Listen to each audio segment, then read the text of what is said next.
안녕하십니까. 나14랩의 유재영입니다. 이번 시간에는 나14랩 고객 브리핑 보고서 제작 도구 R 브리핑 기능 중에서 토지 하필 페이지를 작성을 했을 때 하필된 토지의 토지 정보를 불러와서 빅데이터에서 불러와서 정렬하는 기능에 대해서 설명드리도록 하겠습니다. 자, 먼저 나이스랩에 접속을 먼저 할게요. 네, 나이스랩에 들어왔습니다. 자, 이곳은 강원도 강릉시 구정면 제비리입니다. 제가 오늘 선택한 땅은 계획관리지역의 424, 또 424-1, 430 이렇게 있는 중에서 424-1번지 답하고 430 답하고 431-1 임야 요 세 필지를 하필하는 하필 페이지를 구성을 하고 각 페이지에 대한 토지 정보를 불러와서 정렬하는 이 방법을 설명드리도록 하겠습니다. 일단 먼저 하필을 먼저 하기 위해서는 토지 중에서 만약에 건물이 있다 그러면은 건물이 있는 필지를 먼저 분석하는 게 좋고요. 특별하게 관계가 건축물 대장이나 이런 부분들을 불러오는 일이 필요 없다고 판단하시게 되면은 어떠한 필지를 먼저 선택해도 상관은 없겠습니다. 일단 먼저 저는 424-1 답을 먼저 불러오도록 하겠습니다. 자, 불러왔습니다. 현재 분석은 나중에 실제로 한번 들어와서 한번 보시고요. 보고서를 만들기 위해서는 이 위치에 보고서 생성하기를 눌러줘야 됩니다. 보고서는 컨설팅 보고서로 여러가지 있는 중에서 컨설팅 보고서로 선택을 하겠습니다. 이것은 토지이기 때문에 토지 매물 분석 보고서를 선택하고요. 보고서 생성하기를 누르면은 확인을 또 한번 누르겠습니다. 그러면은 현재 보고서가 만들어지는 중입니다. 여러분들 아시겠지만은 이 토지 하필과 이 분필, 분할하는 것은 토지 투자의 기본이라고 할 수 있겠죠. 이제 토지 하필 조건은 세 가지가 있습니다. 소유자와 지목이 동일해야 되고, 또 근저당이 없어야 됩니다. 또 지목이 다르면은 형질 변경이 병행되어야 되겠죠. 자, 만들어졌습니다. 하필이라는 건 아시다시피 활용하기 좋지 못한 땅, 삼각형봉이라든지 이와 같은 땅들을 저렴하게 구입해서 인근의 땅, 옆의 땅과 합쳐서 좀 팔기 좋은 사각형의 모양으로 만들고, 또 이 길을 내서 이를 반듯하게 분할해서 제값받고 파는 투자의 기초 기법이 되겠습니다. 물론 개발을 할 때도 많이 사용을 하겠죠. 전원주택이라든지 다 개발할 때도 사용을 많이 하겠습니다. 자, 그러면은 이런 계획을 세우시고 하게 됐을 때 제안서를 만들게 되는데, 이 제안서를 만들 때 여러가지 많은 자료를 수집하고 또 자료가 하는 번거로운 일들이 많이 있습니다. 이런 부분들을 하려고 그러면은 정말 날 꼬박 새고 힘듭니다. 그러나 저희 나이스랩 R 브리핑을 이용하면은 편리하게 활용하실 수가 있겠습니다. 자, 그러면은 이렇게 다양한 어떤 그 페이지로 해서 일단 만들어졌죠. 그러면 여기서 하필 요약을 제가 선택해 보겠습니다. 자, 이 부분이 되겠습니다. 이 부분이 되겠고, 그 다음에 두 번째 필지 430 번지 필지를 선택했습니다. 그리고 431 임야를 선택했습니다.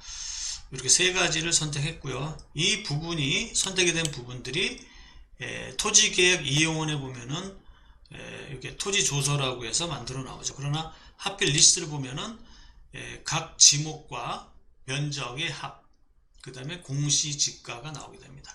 이 부분들은 우리가 하필 요약이나 하필 리스트를 말고 토지 조서를 활용해서도 우리가 만들 수가 있습니다. 토지 조서를 활용한다 그러면은 주소 입력하세요 하는 부분을 누르면은 주소 검색이 되죠. 그러면은 이 부분에서 제비리 242-1번지를 이렇게 누르면 됩니다. 그렇게 되면은 1번지가 찍히게 됐죠. 그 다음에 제비리 430번지. 자, 이렇게 되면은 제비리 430번지가 지금 안 나왔죠. 한 칸 띄고 나왔습니다. 제비리 두 번째 게 나온 거죠. 그 다음에 세 번째 다시 431번지죠. 제비리 431번지. 그러면 이렇게 나왔습니다. 그러면 토지 조서와 하필 요약과의 차이점은 똑같습니다만은 하필 요약으로 보게 되면은 필지 모양을 이렇게 볼 수가 있는 거고, 토지 조서로 보면은 엑셀과 같은 식으로 보이게 되는 거죠. 공시지가의 총액과 이런 부분들 약간의 차이 있습니다. 하필 요약은 좀 간단한 부분으로 나오고요. 토지조서는 디테일하게 나온다는 차이점이 있습니다. 이 부분들이 토지조서 요약으로 가시게 되면은 이와 같이 보입니다. 이 토지조서 요약과 하필 리스트는 약간의 차이가 있습니다. 면적에 대한 어떤 계산이나 이런 부분들이 약간의 차이가 있기 때문에 어떤 것이 더 합당한지, 사용하시는데 합당한지는 한번 검토하시고 결정하시면 되겠습니다. 일반적으로 디테일하게 평균 공시지가나 총 공시지가와 같은 계산이 필요할 때는 토지조서를 쓰시는 게 좋을 것 같아요. 그리고 필지 수가 하필 요약을 해서는 지도 화면이 작기 때문에 우리가 10개, 20개 이상의 필지를 만들기 좀 어려움이 있죠. 그러나 토지조서는 현재 있는 필지 숫자가 10개 정도 됩니다면은 30개, 40개까지 토지조서를 다시 페이지 추가하기 위해서 자, 이쪽에서 토지 부분을 제가 찾겠습니다. 자, 토지 분석에 들어가서 보면은 토지조서가 있죠. 이 토지조서는 무한대로 우리가 불러올 수 있는 거예요. 불러서 오면은 토지조서가 2개가 되는 거죠. 그러면은 10개 필지, 20개 필지, 또 하나 불러오면 30개 필지, 40개 필지까지 계산해서 토지조서에 나타낼 수 있다는 거죠. 자, 오늘 제가 설명드리는 부분들은 하필 요약을 통해서 또는 토지조서를 통해서 자, 이렇게 해서 우리가 가져왔는데 각 필지에 대한 자세한 내용을 모르고 있다. 그랬을 때 고객에게 각 필지 정보를 자세하게 안내하려고 그러면 토지 정보가 필요한 겁니다. 토지 정보는 이 모양이 되겠습니다. 전체 대지 면적이나 지목 관계, 또 소유자 관계, 이런 부분들을 자세하게 더 알려줘야 되는데, 우리가 분석할 때는 분석한 필지만 저희가 갖고 오는 거기 때문에 그 외 다른 필지를 갖고 오려고 하면은 다시 분석을 해야 되는 부분이 있고, 그것을 합치는 일은 굉장히 어려운 일입니다. 따라서 토지조서에서 먼저 필지를 구축한 다음에 토지 정보에 와서 주소 검색을 하게 되죠. 자, 이 처음 거는 424-1번지였는데 430과 431번지가 있잖아요. 그럼 주소 검색해서 제비리 430번지 해서 누르면 자, 토지 정보가 여기는 하나가 있죠. 지금 현재는 하나가 있습니다. 2개가 됐습니다.